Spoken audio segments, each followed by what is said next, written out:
नमस्कार। आज हम नेपाल से आ रही एक बहुत बड़ी खबर पर बात करेंगे। हिंदुस्तान टाइम्स की रिपोर्ट है कि देश में जबरदस्त राजनीतिक उथल-पुथल चल रही है और इसी उथल-पुथल के बीच एक बहुत ही ऐतिहासिक घटना हुई है। जी, बिल्कुल। नेपाल को अपनी पहली महिला प्रधानमंत्री मिली है, सुशीला कार्की। हाँ, और खास बात ये भी है कि वो पहले देश की पहली महिला मुख्य न्यायाधीश भी रह चुकी हैं। सही। तो चलिए आज जरा इसी पर थोड़ी गहराई से बात करते हैं कि ये सब हुआ कैसे और इसके मायने क्या हैं। पहले जरा उस माहौल को समझते हैं जिसमें ये नियुक्ति हुई है। पिछले कुछ वक्त से नेपाल में काफी राजनीतिक अशांति चल रही थी। भ्रष्टाचार के खिलाफ प्रदर्शन हो रहे थे और खासकर युवा जेन-ज़ी इनकी अगुवाई कर रहे थे। ये पूरे देश में फैल गए थे। हाँ, और इन प्रदर्शनों की आप कह सकती हैं चिंगारी तब भड़की जब सरकार ने अचानक से करीब 26 सोशल मीडिया प्लेटफॉर्म्स पर बैन लगा दिया। अच्छा। जी, युवाओं के लिए ये एक बड़ा झटका था। उनके बातचीत करने का, विरोध जताने का एक अहम जरिया बंद हो गया तो गुस्सा और बढ़ गया। बिल्कुल।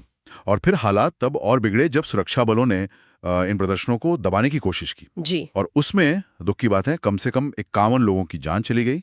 रिपोर्ट में यह भी है कि एक भारतीय नागरिक भी उनमें शामिल थे। ये तो बहुत दुखद है। हाँ, और गुस्सा इतना ज्यादा था कि प्रदर्शनकारियों ने नेताओं के घरों पर हमला किया, तोड़फोड़ की, यहां तक कि संसद भवन में भी आग लगा दी गई। बाप रे। इसी सब दबाव के बाद जो पूर्व प्रधानमंत्री थे केपी शर्मा ओली, उन्हें इस्तीफा देना पड़ा। तो माहौल बहुत ही ज्यादा तनावपूर्ण था। और इसी तनावपूर्ण माहौल के बीच ये जो कदम उठाया गया है सुशीला कार्की की नियुक्ति का, ये काफी अहम है। देखिए, वो 73 साल की हैं और उनकी नियुक्ति सिर्फ नाम के लिए नहीं है, उन्हें 6 महीने के लिए अंतरिम प्रधानमंत्री बनाया गया है। अच्छा, सिर्फ 6 महीने? हाँ, ताकि वो नए चुनावों की निगरानी कर सकें।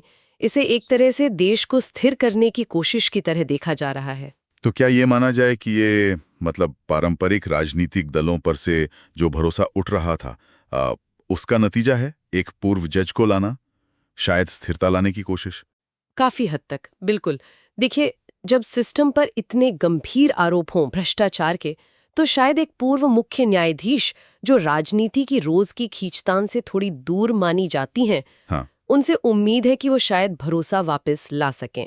और ये उन युवा प्रदर्शनकारियों के मांगों को सुनने की भी कोशिश है। हाँ, कहा जा रहा है कि युवाओं ने भी उनके नाम को आगे बढ़ाने में भूमिका निभाई।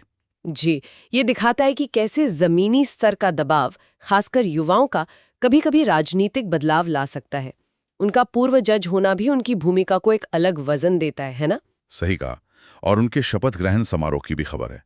राष्ट्रपति रामचंद्र पौडेल ने उन्हें शपथ दिलाई। रिपोर्ट में बताया गया है कि उन्होंने लाल साड़ी पहनी थी और बड़ी विनम्रता से पद स्वीकार किया, पूरी ईमानदारी से देश सेवा का संकल्प लिया। जी। और वहां भारतीय राजदूत समेत कई अंतर्राष्ट्रीय राजनयिक भी मौजूद थे। हाँ, और भारत के विदेश मंत्रालय का भी बयान आया है इस पर। अच्छा, क्या कहा है? उन्होंने कहा है कि वो नेपाल के साथ मिलकर काम करने को तैयार है और दोनों देशों की जनता की भलाई और समृद्धि के लिए समर्थन जारी रखेंगे। एक पड़ोसी देश होने के नाते ये एक जरूरी बयान है। हाँ, बिल्कुल। अगर थोड़ा बड़े नजरिए से देखें तो ये सिर्फ नेपाल के लिए ही एक ऐतिहासिक पल नहीं है ना? बिल्कुल नहीं। अगर हम इसे पूरे दक्षिण एशिया के संदर्भ में देखें तो ये कई चीजों की तरफ इशारा करता है।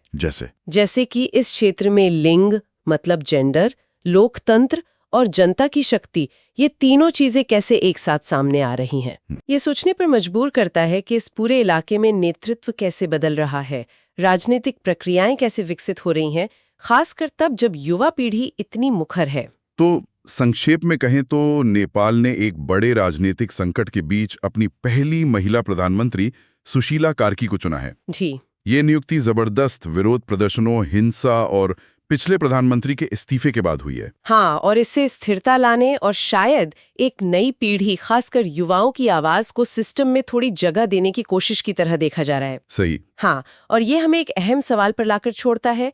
नेपाल इस वक्त एक बहुत ही ऐतिहासिक और चुनौतीपूर्ण मोड़ पर खड़ा है।